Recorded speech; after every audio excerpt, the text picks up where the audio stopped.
ஒரு கொலை பண்ணிருக்கீங்களே. சரி சார், நான் செஞ்சது கொலை இல்ல, ஒரு குற்றவாளியை கண்டுபிடிக்க போன இடத்துல நடந்த அசம்பாவிதம். உங்க வாதத்தை நான் ஏத்துக்கிறேன், ஆனா கோர்ட் ஏத்துக்குமா? சார், நான் செஞ்சது கொலைதான்னு நீங்க நினைச்சீங்கன்னா இப்பவே இந்த காக்கி சட்டையை கழட்டி போட்டுறேன், என்ன அரெஸ்ட் பண்ணுங்க, கோர்ட்ல கொண்டு போய் நிறுத்துங்க, என்ன தண்டனை வேணுமாலும் வாங்கி கொடுங்க, நான் ஏத்துக்கிறேன். இல்ல ஒரு போலீஸ்காரனோட கடமை நீங்க நினைச்சீங்கன்னா என்ன பாராட்டுங்க, என் டியூட்டியை நான் கண்டினியூ பண்றேன். மிஸ்டர் விஜய், என்ன பத்தி உங்களுக்கு நல்லா தெரியும். உங்க அண்ணனுக்கு எந்த அளவுக்கு நான் என்கரேஜ்மெண்ட் கொடுத்தேன். அதனால பல சமயங்கள்ல உங்க அண்ணனுடைய சாவுக்கு நான் தான் காரணமோன்னு நினைச்சு ஃபீல் பண்ணிட்டு இருக்கேன். அந்த மாதிரி உங்களையும் நான் இழக்க விரும்பல. உங்கள மாதிரி கடமையுணர்வு நிறைஞ்ச அதிகாரிகளுடைய மரணம் உங்க குடும்பத்துக்கு மாத்திரம் இழப்பு இல்ல, இந்த டிபார்ட்மெண்ட்டுக்கு, இந்த நாட்டுக்கே பெரிய இழப்பு. அதனாலதான் சொல்றேன், உங்க ஆவேசத்தை கொஞ்சம் குறைச்சிக்கிட்டு அமைதியா செயல்படுங்க. அமைதியா? எங்க அண்ணியோட கண்ணீரை பாக்குற ஒவ்வொரு நிமிஷமும் எனக்குள்ள ஆவேசம் தான் வருது. அந்த ஆவேசத்தினால என் கண்ணே நெருப்பா மாறுது சார். ஒரு வரம்புக்கு மீறி செயல்பட்டா போலீஸ்காரனா இருந்தா கூட அது சட்டப்படி குற்றம் தான். எது சார் குற்றம்? ஒரு கொலைகாரனை, ஒரு கொள்ளைக்காரனை அழிக்கிறதா குற்றம்? சார், ஒரு போலீஸ்காரனுக்கு இந்த அதிகாரம் கூட இல்லைன்னா நான் இந்த வேலைக்கு வந்ததுக்கு அர்த்தம் இல்ல. எங்க அண்ணனோட சாவை இன்னும் என்னால மறக்க முடியல. அதுக்காக பழிக்கு பழி வாங்கணும் தான் இந்த வேலையே செலக்ட் பண்ணியா? அப்படியே நீங்க நினைச்சாலும் நான் பழி வாங்க போறது ஒரு மகாத்மாவையோ புத்தனையோ இல்ல சார். இந்த நாட்டையே சுடுகாடா மாத்திக்கிட்டு இருக்க சமுதாய விரோதிகளை, அவங்களுடைய அழிவு எனக்கு மட்டும் நிம்மதியை கொடுக்க போறதில்ல சார், இந்த நாட்டு மக்களுக்கு அமைதியை கொடுக்க போகுது. இப்ப சொல்லுங்க சார், ஒரு போலீஸ்காரனா இருந்து இந்த நல்ல காரியத்தை செய்யட்டுமா, இல்ல இந்த டிரெஸ்ஸ தூக்கி எறிஞ்சிட்டு ஒரு தனி மனுஷனா நின்னு என் கடமையை செய்யட்டுமா? Go ahead, Vijay. உன் சர்வீஸ் இந்த டிபார்ட்மெண்ட் இழக்க தயாரா இல்ல, அதே சமயத்துல உன் உயிரையும் இழக்க விரும்பல, அதை ஞாபகத்துல வச்சுக்க. என் கடமையை செஞ்சு முடிக்கிற வரைக்கும் அந்த கடவுள் கூட என்ன எதுவும் செய்ய முடியாது. வெரி குட், உன் தன்னம்பிக்கை ரொம்ப பாராட்டுறேன். Thank you sir.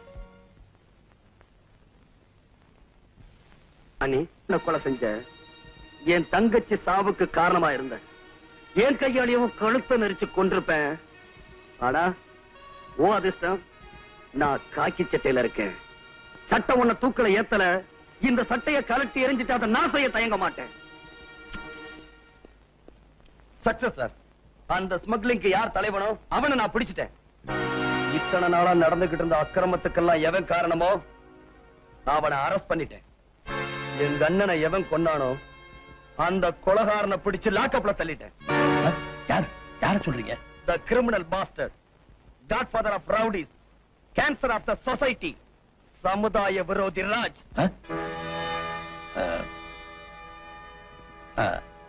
அவனை எப்படி பிடிச்சீங்க? என்னையும் கொலை செய்ய அவன் திட்டம் போட்டிருந்தான். அந்த திட்டத்தோட எதிரொலிதான் உங்களுக்கு கிடைச்ச இன்ஃபர்மேஷன். அது உங்களுக்கு புரியல, நான் புரிஞ்சுக்கிட்டேன். அவன் என்கிட்ட மாட்டிக்கிட்டான். சார், இந்த காக்கி சட்டை போட்டிருந்ததுனாலதான் அவனை உயிரோட விட்டுட்டேன். இல்ல அந்த கொலைகாரனாய சல்லி சல்லி ஆக்கியிருப்பேன். காம் டவுன், ஐ சே, காம் டவுன்.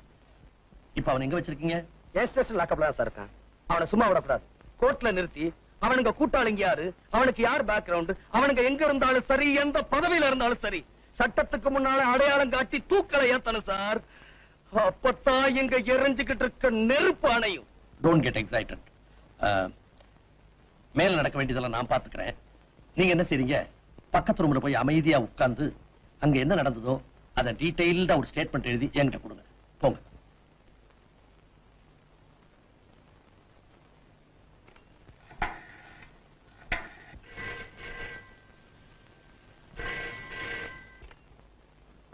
எஸ். ஹலோ, அங்க இன்ஸ்பெக்டர் விஜய் இருக்காருங்களா?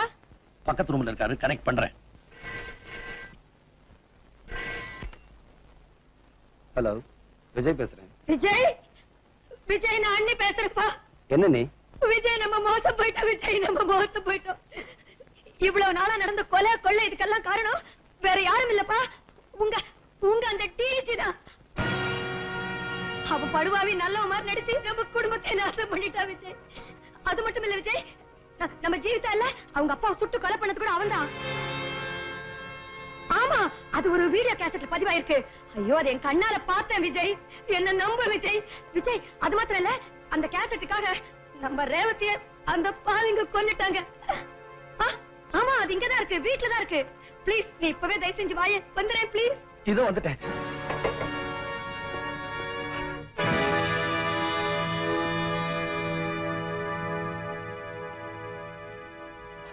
என்னப்பா நான் யாரு என்னன்னு உங்க அண்ணி டீடைல்டா சொல்லிட்டாங்களா? உங்க அண்ணி சொன்னதை உன்னால நம்ப முடியல. அவங்க சொன்னதெல்லாம் 100க்கு 100 உண்மை. Criminal bastard, godfather of the rowdies, cancer of the society அப்படின்னு அடிக்கடி நீ வர்ணனை பண்ணுவியே, அது வேற யாரும் இல்ல, சாட்சாத் நானே தான். நம்ம டிபார்ட்மெண்ட்ல உன்ன மாதிரி பிழைக்க தெரியாதவங்க நிறைய பேர், என்ன மாதிரி பிழைக்க தெரிஞ்சவங்க கொஞ்சம் பேர் தான். என்ன வேலையே பயிரமே இது நியாயமானு கேட்க போறியா? இல்ல சட்டத்தையும் ஒழுங்கையும் பாதுகாக்க வேண்டிய இந்த இடத்துலயே அதை குழி தோண்டி புதைச்சு சமாதி கட்டுறீங்களேன்னு வேதனைப்பட போறியா? தம்பி, சட்டம்ங்கிறது ஒரு இருட்டறை, அதுல போய் வெளிச்சத்தை தேடிக்கிட்டு இருக்கியே. சட்டம் ஒரு இருட்டறை தான், அதுல சாட்சியை தேடி அலைஞ்சுகிட்டு இருக்கிறதுக்கு நான் ஒண்ணும் கோழை இல்ல. நீதியின் மறுபக்கமா இருந்து எனக்கு நானே நீதிபதியாம். வெற்றி எனக்குத்தான் மிஸ்டர் ராமதுரை.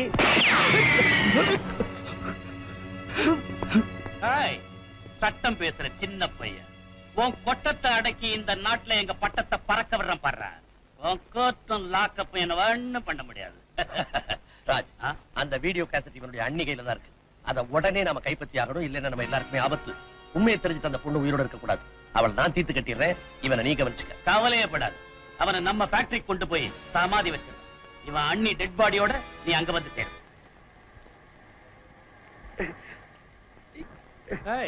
சின்ன பையன், உன்ன மாதிரி திமிர் பிடிச்ச அதிகாரிகளை சாகடிக்கிறதுக்கு நான் முன்ன மாதிரி ஆட்கள் வச்சுக்கிறது இல்ல, புதுசா மிஷின்களை வச்சுக்கிட்டு.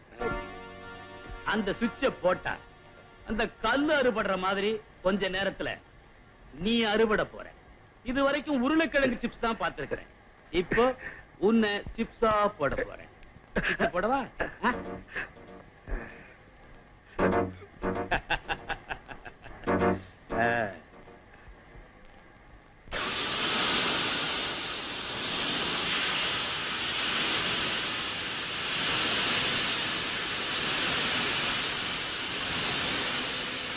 குட்பைடா சின்ன பையா.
சௌக்கியமா?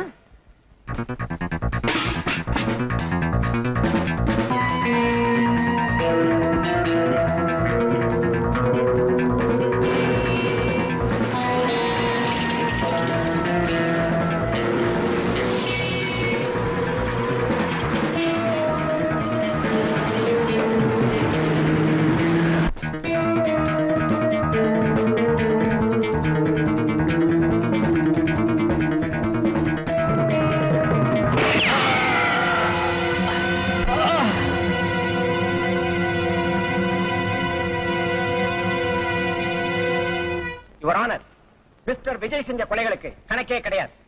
காக்கி சட்டையை போட்டுக்கிட்டு காட்டுல மிருகங்களை வேட்டையாடுற மாதிரி நாட்டுல தனக்கு வேண்டாதவங்களை எல்லாம் சுட்டுக் கொள்றதுதான் இவருக்கு தொழில் நினைக்கிறேன்.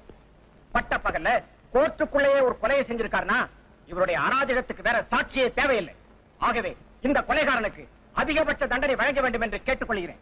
இந்த குற்றச்சாட்டுகளுக்கு நீங்க ஏதாவது பதில் சொல்ல விரும்புறீங்களா? இல்ல சார், நான் சட்டத்தை மதிச்சு வாழ்ந்துகிட்டு இருந்தவன், அந்த சட்டம் செத்துறக்கூடாதுன்னு போராடிக்கிட்டு இருந்தவன், சட்டப்படி என் கடமையை செஞ்சுக்கிட்டு இருந்தவன். அதனால அந்த சட்டம் என்ன தண்டனை கொடுத்தாலும் அதை ஏத்துக்க நான் தயாரா இருக்கேன். உங்களுக்காக வாதாட வக்கீல் யாராவது இருக்காங்களா? ஒரு மனுஷன் பிறக்குறான், வாழுறான், சாகுறான் இல்லாம அவன் வாழ்க்கை ஒரு சரித்திரமா அமையணும்னு எங்க அண்ணன் அடிக்கடி சொல்லுவாரு. அப்படி ஒரு சரித்திரத்தை என்னால எழுத முடியலனாலும் எங்க அண்ணனோட ஆத்மா சாந்தி அடையக்கூடிய விதத்துல நான் ஒரு சாதனை செஞ்சிருக்கேன்னு நினைக்கிறேன். இதுக்கு மேல வாழணும்னு ஆசைப்படல. அதனால வக்கீல் வச்சு வாதாடி என் உயிரை காப்பாத்திக்க நான் விரும்பல. Excuse me your honour, mister விஜய்க்காக நான் வாதாட வந்திருக்கிறேன். ஒரு அரசாங்க வக்கீல் எதிர்தரப்புல வாதாடக்கூடாதுன்னு உங்களுக்கு தெரியாதா? சாரி யுவர் ஆனர், அரசாங்க வக்கீல்ன்ற பதவியை நேத்தே நான் தூக்கி எறிஞ்சிட்டேன். எஸ் யுவர் ஆனர், ஒரு நிரபராதி தண்டிக்கப்படக்கூடாதுன்ற ஆசையில இந்த கர்ம வீரனை எப்படியாவது காப்பாத்தி ஆகணும் என்ற வெறியில என் வேலையை நான் ராஜினாமா பண்ணிட்டேன். இப்போ ஒரு சாதாரண வக்கீல கேட்கிறேன், இவருக்காக வாதாட எனக்கு அனுமதி கொடுக்கணும். Yes, you can proceed. Thanks your honour. அரசாங்க வக்கீல் நண்பர் வேதாச்சலம் கூண்ல நிக்கிறது யாருன்னு கூட தெரிஞ்சுக்காம கண்ணை மூடிக்கிட்டு குற்றங்களை அடிக்கிட்டே போயிட்டார். நான் ஒரு அரசாங்க வக்கீல், என் கடமையைத்தான் நான் செய்யறேன். எது சார் உங்க கடமை? 1000 குற்றவாளிகள் தண்டனையிலிருந்து தப்பிக்கலாம், ஆனா ஒரு நிரபராதி கூட தண்டிக்கப்படக்கூடாதுன்றத நம்ம தர்மம். காட்டு மிருகங்களை வேட்டையாடுறவனுக்கு பேரு கொலகாரம் இல்ல மிஸ்டர், வேட்டக்காரன். ஒரு ஊரையே கதிகலங்க வச்சுக்கிட்டு இருந்த ஒரு புலிய ஒருத்தன் சுட்டு கொண்டான்னா அவனுக்கு அவார்டு கொடுப்பீங்களா இல்ல கொலகாரன்னு சொல்லி தூக்கில ஏத்துவீங்களா? நாட்டுல நல்லவங்க வாழணும், கெட்டவங்க தண்டிக்கப்படணும், அதுக்கு தான் நாம படிச்ச சட்டம் பிரயோஜனப்படணும்னு இந்த கோர்ட்ல நான் பல தடவை சொல்லி பார்த்துட்டேன். நம்மள மாதிரி வக்கீலுங்க மனசு வச்சா லஞ்சம், ஊழல், அராஜகம் அழிஞ்சு போய்கிட்டு இருக்கிற இந்த நாட்டுடைய தலையெழுத்தையே மாத்திட முடியும். Mister Chandrasekhar, please come to the point. Yes your honour, பொதுமக்களுக்கு காவலா இருக்க வேண்டியதுதான் இந்த காவல்துறை. இந்த டிபார்ட்மெண்ட்டுடைய deputy inspector general mister Ramadurai யாரு? கொள்ள கூட்டத்துக்கு தலைவன், கொலகார பாவிகளுக்கு சீஃப், கள்ளக்கடத்தலுக்கு boss. Your honour, DIG office என்ன மக்களை பலி கொடுக்கிற பலிபீடமா இல்ல கள்ளக்கடத்தல் சாமான்களை எல்லாம் போட்டு அடைச்சு வைக்கிற கோடவுனா? அவர் மேல இவ்வளவு குற்றச்சாட்டுகளை சொல்றீங்களே, இதுக்கு உங்ககிட்ட ஏதாவது ஆதாரம் இருக்கா? இருக்கு யுவர் ஆனர். டிஐஜி ராமதுரை ஒரு கொலகாரன். அதுக்கு சாட்சி அவர் ரத்னசாமியை கொலை செய்யும் போது எடுக்கப்பட்ட இந்த வீடியோ கேசட். ராமதுரை ஒரு கொள்ளக்காரன், ஒரு கடத்தல் மன்னன். இதுக்கெல்லாம் சாட்சி இந்த ஃபைல்ல இருக்க ரெக்கார்ட்ஸ்.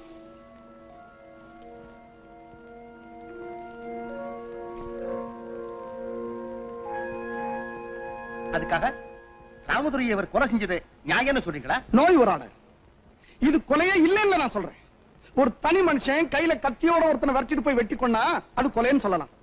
ஒரு பயங்கரமான குற்றவாளிய ஒரு போலீஸ் அதிகாரி பிடிக்கணுமே துரத்துறான், அவன் தப்பி ஓடுறான். தப்பி ஓடின புலி கடைசியில பதுங்கின இடம் கோர்ட். சும்மாவா பதுங்குச்சு? நோ, அங்கிருந்து துப்பாக்கி எடுத்து போலீஸ்காரன் நெஞ்சுக்க குறி வச்சிருச்சு. என் கட்சிக்காரர் என்ன பண்ணுவாரு? தன்னை காப்பாத்திக்க வேணாமா? எங்க தன்னை சுட்டுடுவானோன்ற பயத்துல அவனை இவர் ஷூட் பண்ணிட்டாரு. அது படாத இடத்துல பட்டு போச்சு, அவர் இறந்து போயிட்டார். இது எப்படி கொலை ஆகும் நான் கேட்கிறேன். இவர் ஆனர், என் கட்சிக்காரோட இன்டென்ஷன் அவனை கொலை பண்ணணும்ன்றது கிடையாது, அந்த கொலைகார பாவிட்டு இருந்து தன்னை காப்பாத்திக்கணுமேன்றதான். இதை என்னால நம்ப முடியல. காக்கி சட்டையை போட்டுக்கிட்டு தன்னை ஒரு போலீஸ்காரன் சொல்லிக்கிட்டு தன் குடும்பத்தை கெடுத்தவனை இவர் திட்டம் போட்டு தான் பழி வாங்கியிருக்காரு நான் சொல்றேன். அப்படி நான் பழி வாங்கணும்னு நினைச்சிருந்தா ராமதுரை எங்க அண்ணிய கொலை செய்ய வீட்டுக்கு வந்தாரு, அப்பவே நான் அவரை சுட்டு கொன்னு இருக்கலாம். அது மட்டுமல்ல, எங்க அண்ணனை கொலை செஞ்ச ராஜுவ என் கண்ணு முன்னாடியே என் தங்கச்சி கழுத்த நெரிச்சு கொன்னாங்களே, அதுக்கு காரணமா இருந்த ராஜுவ என் கையாலேயே கொன்னு என் பழியை தீர்த்திருக்கணும். செய்யல. சட்டப்படி அவளை அரெஸ்ட் பண்ணி லாக்அப்ல வச்சிருக்கேன். இவர் ஆனர், போலீஸ் டிபார்ட்மெண்ட்ல பொறுப்புள்ள கடமை உணர்வுள்ள போலீஸ்காரங்க ரொம்ப குறைவு. அதாவது லட்சத்துல ஒருத்தர்னு சொல்லலாம். அந்த லட்சத்துல ஒருத்தனுக்கு தண்டனை கொடுத்து உள்ள அனுப்பிட்டு நம்மள நாமே அனாதை வைக்கணுமா? எஸ் யுவர் ஆனர், நாளைக்கு உங்களுக்கே பாதுகாப்பு இல்லாம போயிடும். நீங்க என்னதான் சொன்னாலும் ஒரு பொறுப்புள்ள போலீஸ் அதிகாரி கோர்ட்டுக்குள்ளேயே இப்படி ஒரு கொலை செஞ்சத என்னால ஒத்துக்கவே முடியல. அப்போ கொலை செஞ்சது கூட நியாயப்படுத்திடலாம், அது இந்த கோர்ட்டுக்குள்ள நடந்துடக்கூடாதுன்னு சொல்றீங்களா? ஏன் நீதியை காப்பாற்ற வேண்டிய இடத்திலேயே ஒருத்தர் இப்படி துப்பாக்கி எடுத்துட்டா அப்புறம் அந்த புனிதமான இடத்துக்கு என்ன மரியாதை இருக்கு? அந்த நேரத்துல அந்த மிருகத்தை இவர் கொல்லாம விட்டுருந்தா அந்த மிருகம் இவரை கொண்டு இருக்கும். அடுத்த நிமிஷம் நாடு ஒரு நல்ல போலீஸ்காரன் இழந்திருக்கும். அப்படிப்பட்ட நிலைமையில ஒரு மனுஷனுக்கு தான் உயிரை பத்தி தான் நினைவு இருக்குமே தவிர தான் நிக்கிற இடம் கோயிலா கோட்டான்ற நிதானம் இருக்காது யுவரானர். ஆகவே யுவரானர், தன்னுடைய உயிரை காப்பாத்திக்கிறதுக்காகத்தான் இந்த சம்பவம் நடந்திருக்கின்றத தயவு செஞ்சு எண்ணி பார்த்து என் கட்சிக்காரர் இன்ஸ்பெக்டர் விஜய்க்கு மட்டுமல்ல, இவரை போல கடமையே பெருசா நினைச்சு வாழ்ந்துகிட்டு இருக்கிற மத்த போலீஸ் அதிகாரிகளுக்கும் ஊக்கம் தரும் வகையில தங்களுடைய தீர்ப்பு இருக்கணும்னு தாழ்மையா கேட்டுக்கிறேன். இந்த வழக்கை பொறுத்தவரை சந்தர்ப்ப சூழல்களை வைத்து பார்க்கும்போது குற்றஞ்சாட்டப்பட்ட இன்ஸ்பெக்டர் விஜய் தன் கடமைக்காகவும் அதே நேரத்தில் தற்காப்புக்காகவும் தான் இதை செய்தார் என்பதும் நியாயமானதாக ஏற்றுக்கொள்ளப்பட்டதால் மிஸ்டர் விஜய் அவர்களை குற்றவாளி அல்ல என்று தீர்மானித்து விடுதலை செய்கிறேன்.